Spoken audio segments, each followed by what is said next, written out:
WV Uncommonplace. This podcast is a variety podcast that houses numerous series to cover mental health, empowerment, podcast framework, and various intimate theories to get to know the hosts, along with occasional movies reviews and dives in pop culture with our event podcast episode. The Uncommonplace digs into bringing guests on that stories don't fit the mold and are very different. WV stands for the great state of West Virginia, and every quarter we cover something in West Virginia. Stacey and myself, JR, are your hosts, so please come along for this venture to our uncommon place. Howdy, everybody. Let's do this real quick. Good morning, good afternoon, good night to all of our visual people. To the audio people, thank you for listening at whatever time you desire to listen. And remember, the greatest thing in life is we set boundaries, we set framework for what we do in life, but those things can always be broken and can be put back in place. So that's one thing there that we'll talk about at the beginning. Now, something that happens in life, and this happens to people, we grow up. And when we grow up, we have a challenge that comes to everybody, and everybody has to face this. It's some form of not adversity, but advocacy. Me, myself, at a young age, in the fourth grade, I was an accelerated reader doing all that bookage stuff.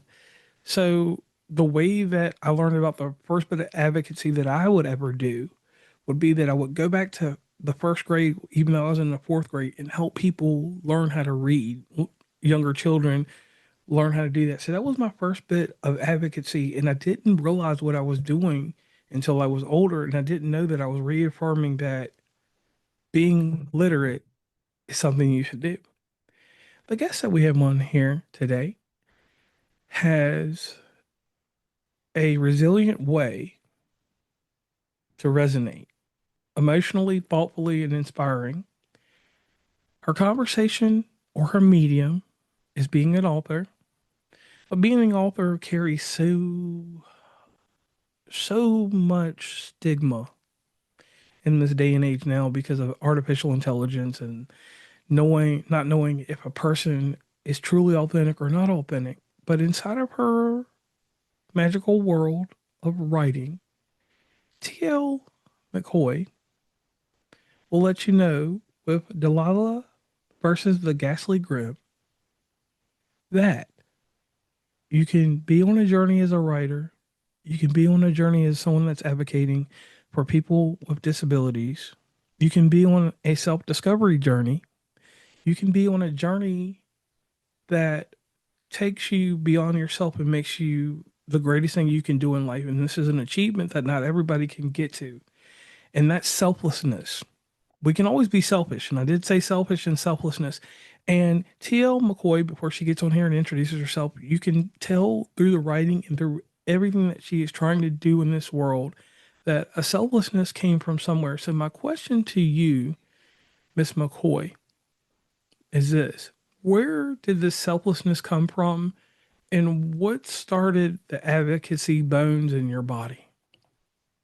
Um, I don't know that I'm truly selfless. That would be something that I would aspire to be. I think selfless people are incredibly beautiful people, and I hope that some of my actions do reflect that kind of personality, but I don't know that it's fully selfless in writing Delilah versus the Ghastly Grimm because I wrote it for somebody that I love.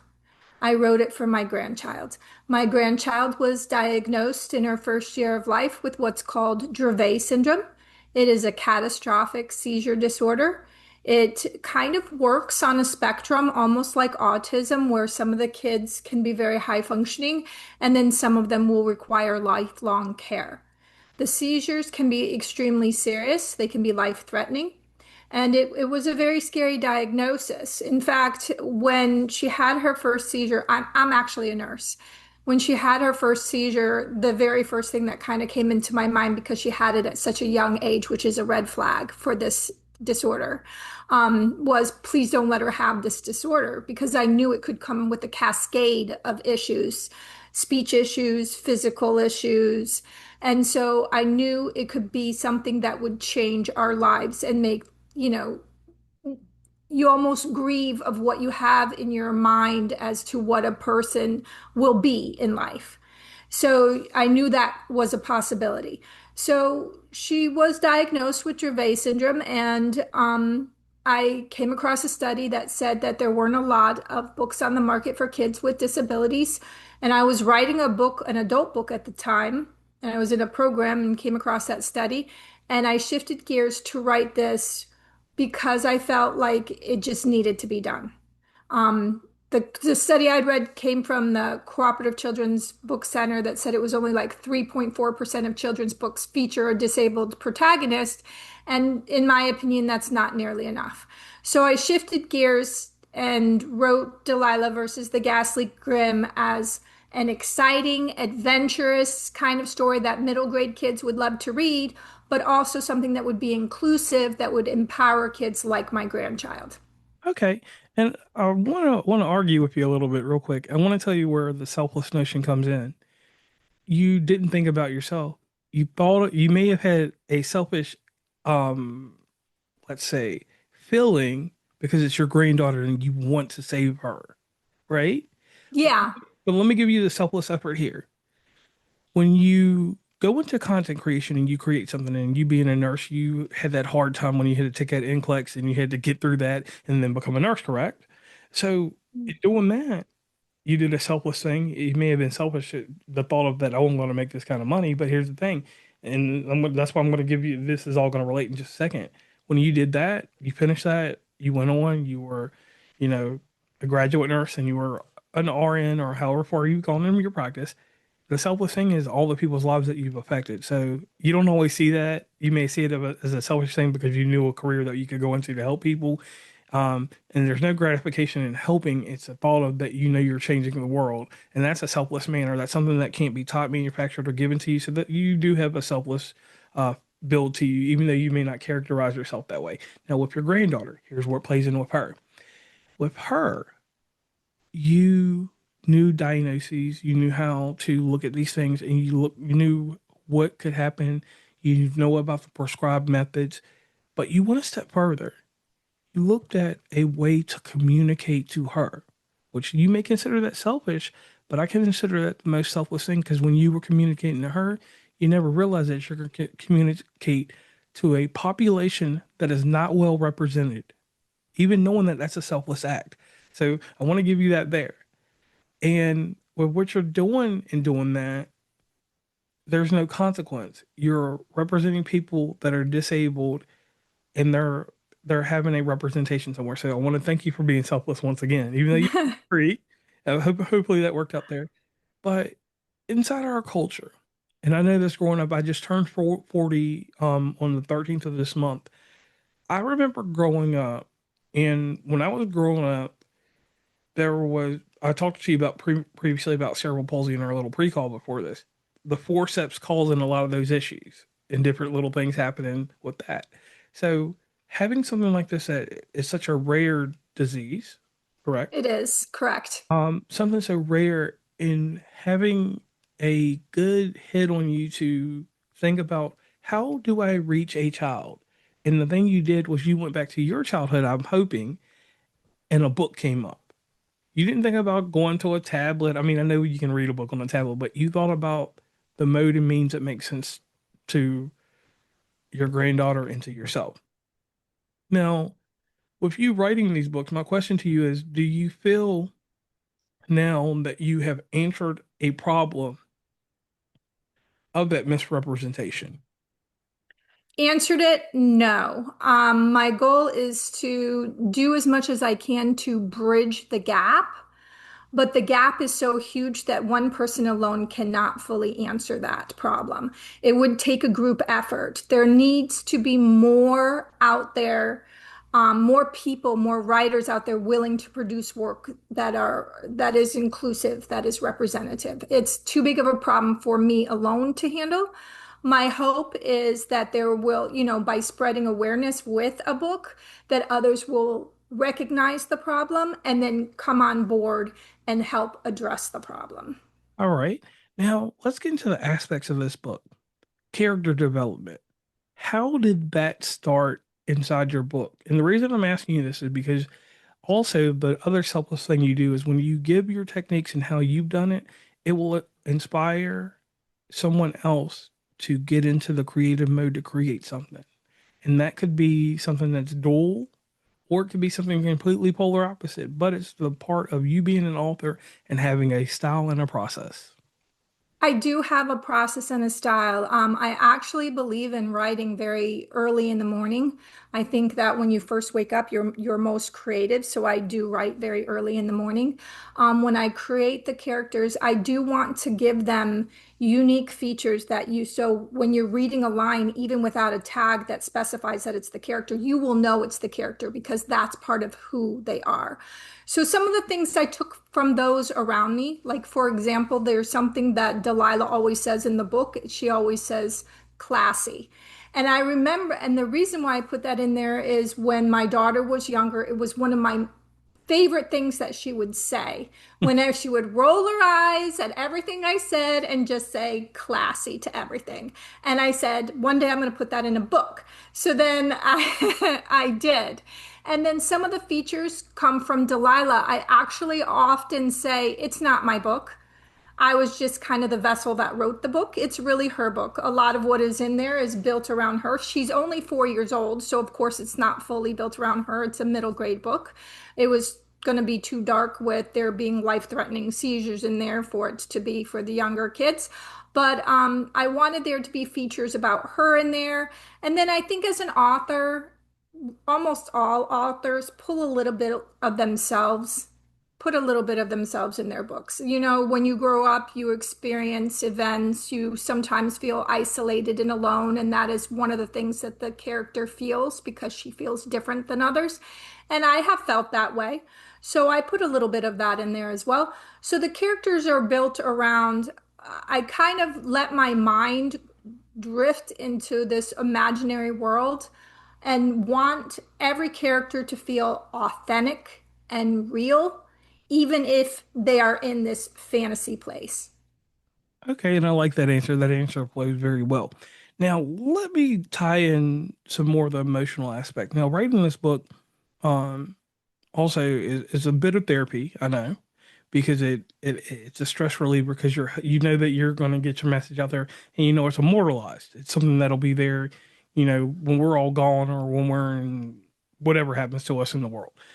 So, was there any pressure on you when it came to building something that you could feel profound about inside this book?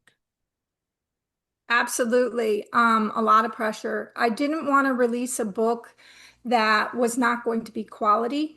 So there were some times where I think I completely annoyed my husband in the process because I would get so stressed about it and I rewrote and rewrote.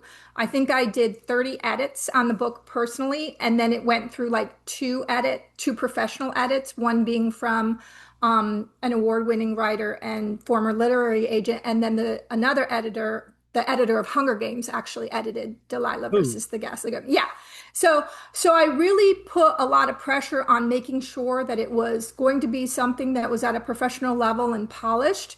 And then I hired a very good illustrator to do the cover. And the cover actually receives I get a lot of feedback on the cover. As you can see, it's quite a beautiful job that he did. So it was a lot of pressure to produce a book that was going to be professional, that was going to be authentic, and that would empower these kids rather than make them feel even more separated.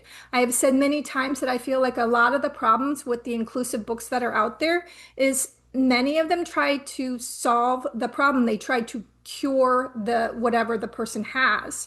And I think when you say that, the message you're giving to this child is you need to be cured. You're not good enough being what you are.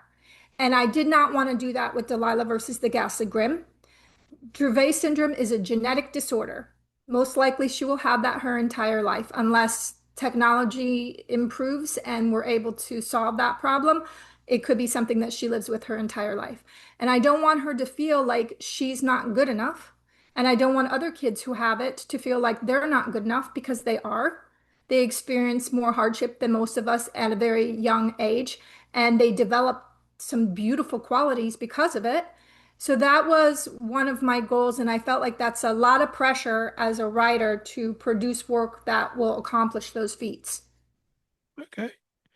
Now, in doing everything, the one thing that I would like to know about you, because it's a lot of pressure building this book, and you formed your own LLC, the Blue Round Book Group. And with this imprint, your mission statement, we pretty much have well rounded already. What made you decide to start this group or this company? Well, I went back and forth. A part of me really wanted to get it published by one of the big five. But then a part of me feels a little bit resentful because I feel like they're the gatekeepers who decide what books really go out there to the public or get seen. And inclusive books are not high on that priority. So I was very conflicted about which approach to take. I spoke with a friend. She's actually a movie director who was telling me she was going to be starting her own company, but she wasn't going to do it yet. And my book was almost ready to go. So then she kind of encouraged me to go in that direction. But I went back and forth with the decision. So there are a lot of pluses and minuses about starting your own imprint to get the book out. It does make the process a lot faster. You maintain control. You decide what's in the book and what stays in the book. A lot of times, if you get published through the traditional means, you lose a lot of that control. And then things have changed in the book industry. I was on a podcast the other day where they were telling me, even when you go the traditional route, they're not doing the marketing that they used to do, especially for new writers. So it might be in your best interest to publish and then take on the burden of marketing your book yourself. That is probably the hardest part. Marketing is extremely difficult, especially because there are so many books produced every single day. It is hard to make yours stand out in the crowd. And that's understandable. And with the attention span, that's the hardest thing that I found in marketing is how when you and I were growing up, we could have a commercial that was actually 60 seconds or longer, or we had things that were prolonged. Now you only have a gap of like 45 seconds to grab someone. And some people, if you don't get them in 15 to 20, you don't have them. And even I don't know how to navigate that. I mean, we have algorithms and things that work, but So I read somewhere if you don't capture their interest within 3 seconds, you lost them. oh wow. Three. So they might watch for 15, but really if you're not getting them like right off the bat, you lost them. And actually when I wrote this book, I spoke with a writer who's an award-winning writer. He's a best-selling writer, a children's writer. And the book was going to be thicker. And he brought that up. He said, it's not like when I was young, you could make the books very thick. No, kids today, you're competing with the internet, you're competing with TikTok, you're competing with all of these things. You have to kind of you have to remove things that you would have maybe liked to be in there just because they won't pick up the book if it's too thick. And that is, It's true. I mean, if you give a kid who has an assignment to do two books and one is the War and Peace and the other one's a nice little thin book, which one do you think he's going to pick? the thin book. Yeah, most of the time. Right. And I can go with that because I remember my journey with what was it? It was the Once and Future King, 20,000 Leagues Under the Sea. If I had something smaller or Silas Marner, I mean, it was all kinds of stuff. You know what? The shortest book I ever read was something called The Giver when I was a kid. Oh, yeah, okay. So if I could get The Giver over anything else, oh yeah, all day long, because that's probably one of the shortest books I can think of like that, beyond anything like that. So get into a deeper aspect. We want to learn a little bit more about you. We want to know how you work and how you tick. Now, you start a writing process. You got it down. Did you take a piece of paper? Did you get on a computer? How did you storyboard or how did you get this process started to writing this book? I actually, I've kind of been writing for a long time. A lot of times I write more for myself, not something I would share with the public, but it's cathartic for me. So it does help me with whatever I'm going through at a given period of time. So I've written for a while, but I was taking a class to improve my writing so that I could produce something that I might want to share with the world. And I learned a lot in the process. And I think what I found was I do let the story unfold, but I also do kind of map it out so that it has something that will people will be able to follow and that it'll make sense and kind of work along with the storyline. So I started off, I think, with the idea I already knew certain features that I wanted in there for sure. You know, I wanted it to be an inclusive book and I wanted certain features, her to have a life-threatening disorder. And I knew right away that I wanted an indigo door to open in her mind, um, and put her into a fantasy world. But I wasn't sure what was gonna happen once she got there. So I don't always have all the answers right away, but what I'll do is I'll take long walks or showers or sit in the sauna and I'll just kind of let my mind go there. Sometimes it's music. Sometimes it's music that kind of inspires me. Sometimes it's quiet where my mind is just like, I remember sitting in the car and my husband, it was quiet in the car, and my husband's like, it's like you're writing the book in the car in your head. And I was.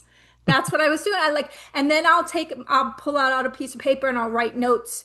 And sometimes I would be at work and then I would hit my break and I would write notes, and I have a notepad by my bed. I'd get up in the middle of the night and I would write notes. So it was kind of like that, how it unfolded. But the story of Delilah versus the Ghastly Grimm, I feel like was easier for me to write than anything else I've ever written in my life. I feel like the story just kind of knew what it was going to be and what it wanted to be, and it wrote itself. I was just the person who typed it into the computer. Okay. Man, I like that. Now, Delilah's powers are rooted in her disability, Correct. and they're meaningful, and I know they have a unique twist to them.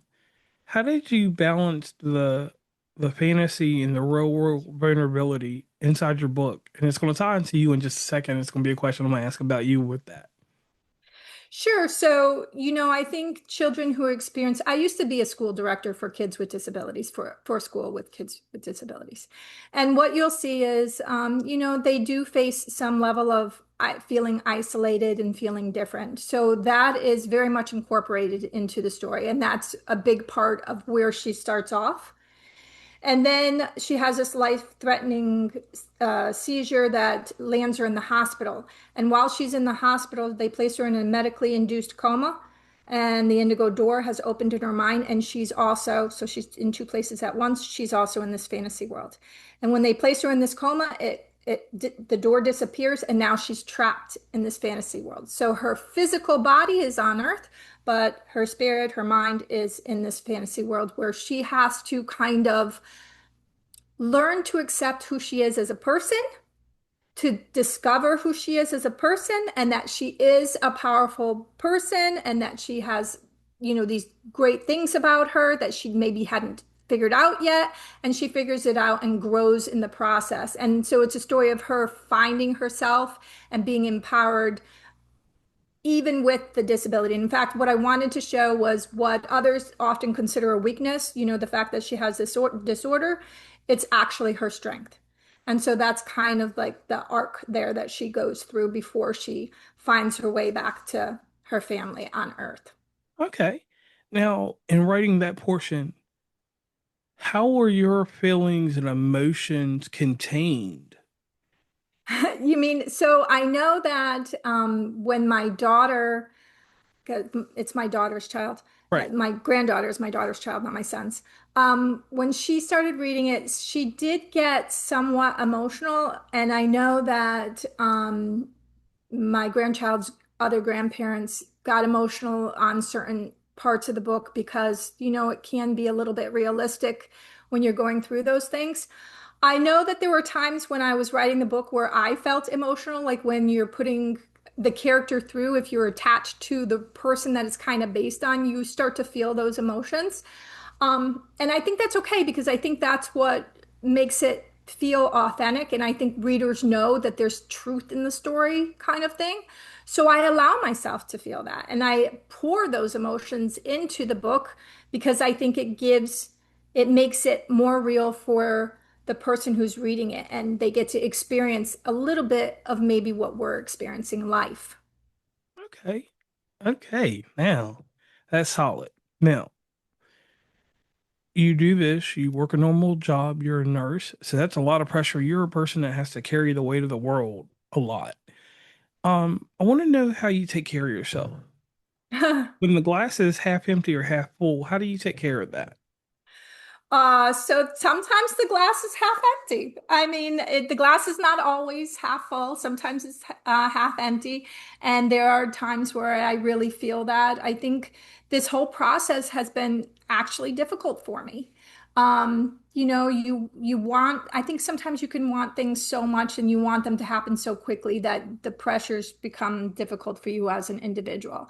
So when that starts to happen, I feel like you do have to stop and nurture yourself.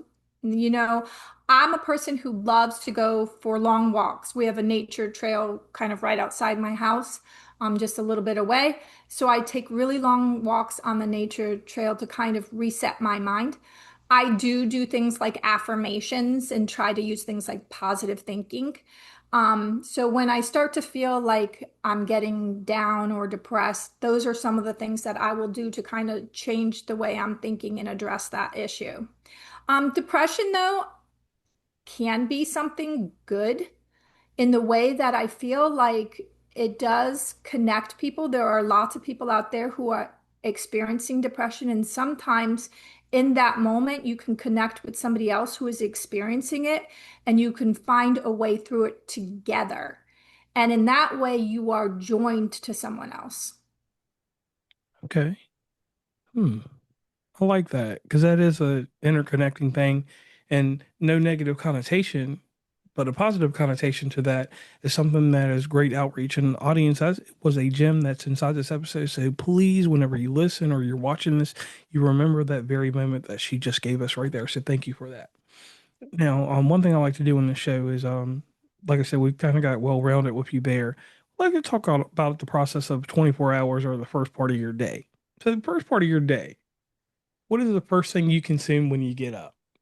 The first thing that I consume is I actually, especially when I'm writing, I will actually set my alarm and I will get up either between 3 and 5 a.m. And I usually, when I'm writing, I'll usually write immediately. So the first thing I consume is the story. So I have said a little bit earlier on that I believe that you're your most creative in the morning. It doesn't mean that I don't write during the middle of the day because I do, but my best writing is often first thing in the morning. And I don't know if it's because I was asleep and maybe some of those dreams come through. You know, a little, some of the dreams are incorporated in the book, Delilah versus the Ghastly Grimm. I had a dream about a boat called the Nord. I put it in the book. The book was ready to go.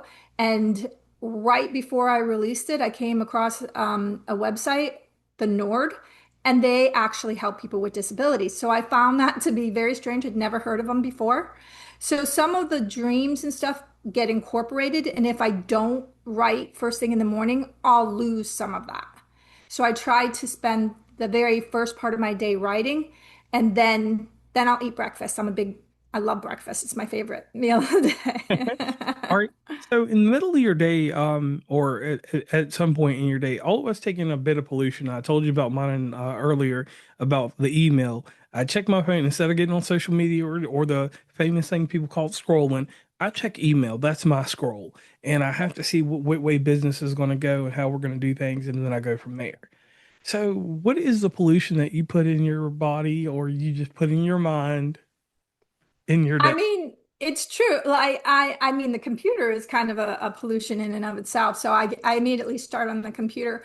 But throughout the day, I will say, like, I am a heavy Diet Coke drinker. Okay. I love Diet Coke, and I cannot tell you how many people are always commenting about it. Like, that's poison. You're putting poison in your body. And I think I read somewhere that I don't know if they still do it, but they used to, I guess, put something in there that used to kill ants. I don't know if it's Oh, something wow. that's still in there or not, but I was like, well, it could very well be poison that I'm putting in my body, literally. I don't know. but I love it. I need the caffeine. I'm in my 50s now, so I feel like I need the poison to stay awake at this point. And I can agree with that. I'm a Coke Zero person. I'm a diabetic, so that caffeine, I do need it, and that's my 9 o'clock drink. Where everybody drinks coffee, I got that Coke Zero, and it was Diet Coke at one point. But when I went to Coke Zero, I was just like, yeah, it's a caffeine hit. I was like, yeah, it doesn't have any carbs or calories, whatever. It still has a taste of Coke, but it's just a caffeine for me. So I thank you for that because that's a personable moment. So people understand you can normalize having something to drink that's a coffee, Coke, or something. It's fine. We're all here to live and enjoy life at some points, just long as our indulgence doesn't become too crazy. Like if you drunk 30 of them in a day, that would be wild. However many you take, as long as it supplements and it works out for you, you're a nurse, you know how to take care of it there. Now, you get We through. don't always practice what we preach. So true, so true. Now, middle of your day, you finish with that and you get to lunchtime. Is that a part where your energy is going down, or is it just you're still on that linear expression and you're about to have that rise in action to make your day go up, and then your days finally go down by the end of the day? So my days are interesting because they differ based on what I'm doing that day. As a nurse, I work 12-hour shifts. So my breaks could be very random. They could be earlier in the afternoon, like 12 o'clock, like when most people have lunch, or much, much later, or not at all, to be honest with you, sometimes not at all. So you have to kind of find a way to power through that. But on the days that I'm home, because I only work 3 days a week because we do the 12-hour shifts. On the days that I'm home, I do have kind of like a schedule that I follow. I get up, I write, I eat.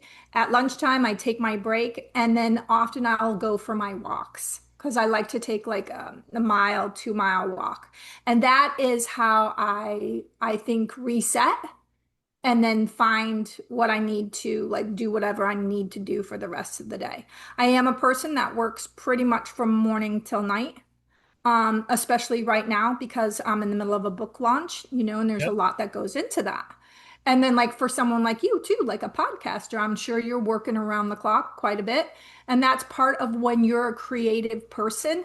If it was my choice, I would write and then not do any of the other stuff, but it's part of what is required. So you have to find a way to take care of yourself while getting the job done in order to, meet your goals. My goal is to get this book read by as many kids as possible so that they can feel empowered by that. And it's doing pretty well. It actually hit 3 different bestseller lists on Amazon, even made #1 in the category of children's epilepsy health. So it's doing pretty well. It's won a few awards. And so we're off to a good start, but it will continue to take a lot of time and energy. And it's like you said, you kind of need to find some time to nurture yourself, or you're going to crash and then you're going to defeat what you've been working for. And that right there, another gem in this episode.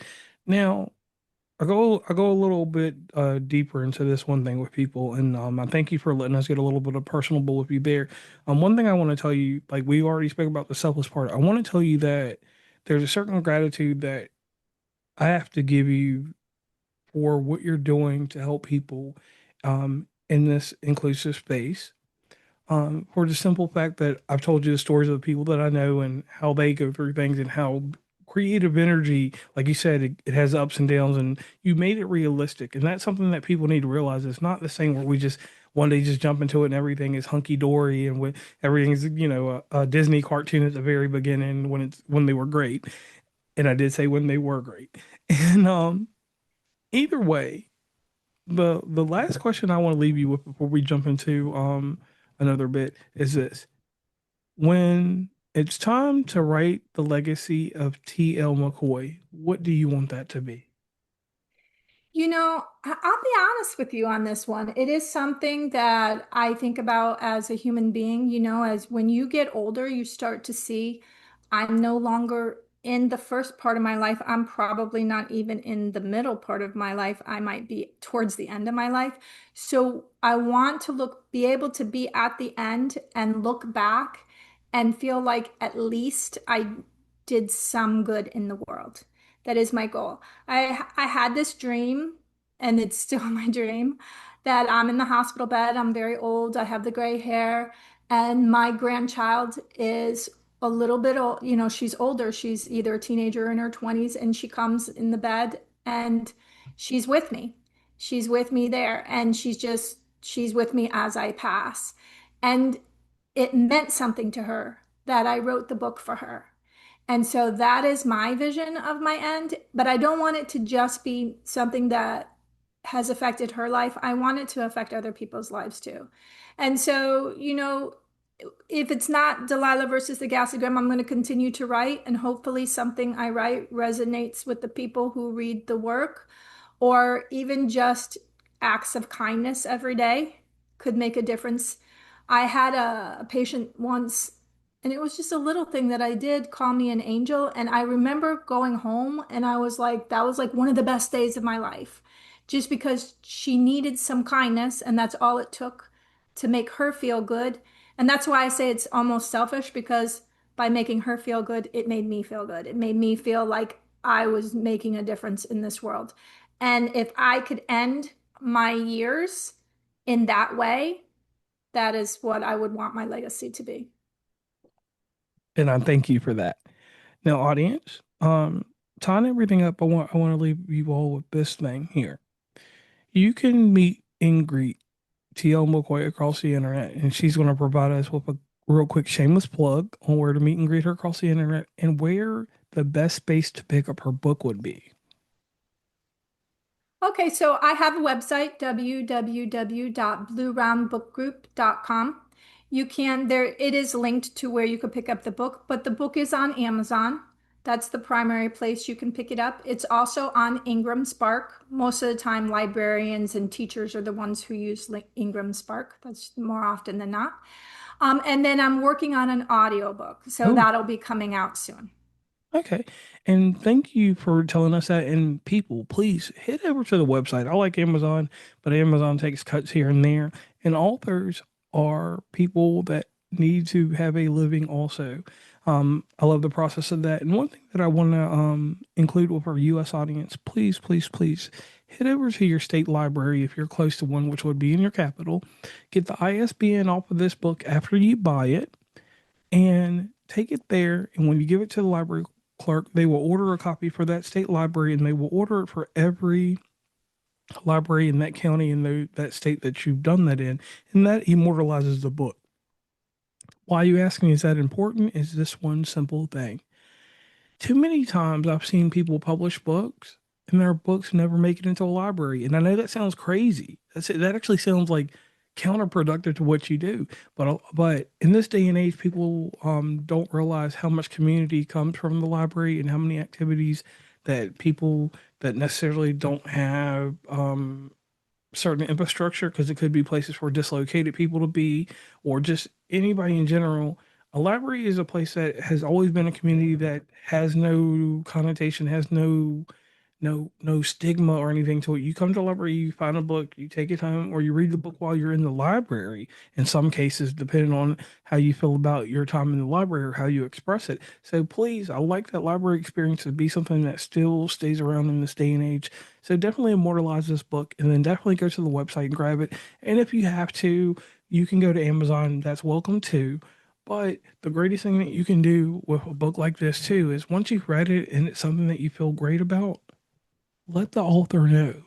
Feedback is, at the end of the day, the most important thing you can do as a reader, buyer, consumer, whatever you want to call yourself, in this world. Because if we don't know what our work's doing, we don't know how our work is doing. So, on that note, I am JR, and she is TL McCoy. And we are going to leave on this note. She's going to leave you all with her mission statement. But I want to leave this part, and this is the last part you're going to get from me, is this. Challenge yourself like she did. Think outside the mold. Abstract. Things that are not common form are uncommon, like the show. And that's what we want to keep present and give light to. All the things that are uncommon. I love that.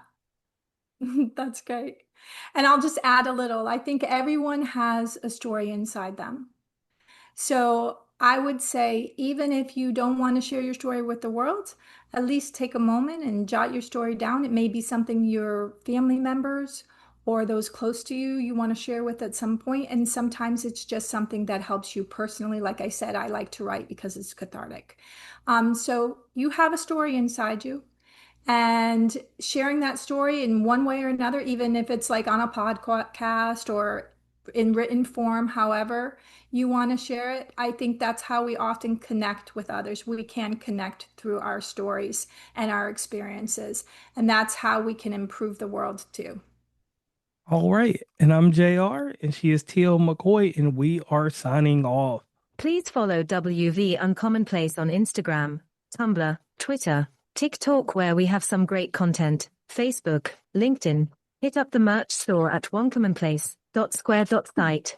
Join the email list from the website, and rate, subscribe, and give feedback from your favorite podcatcher.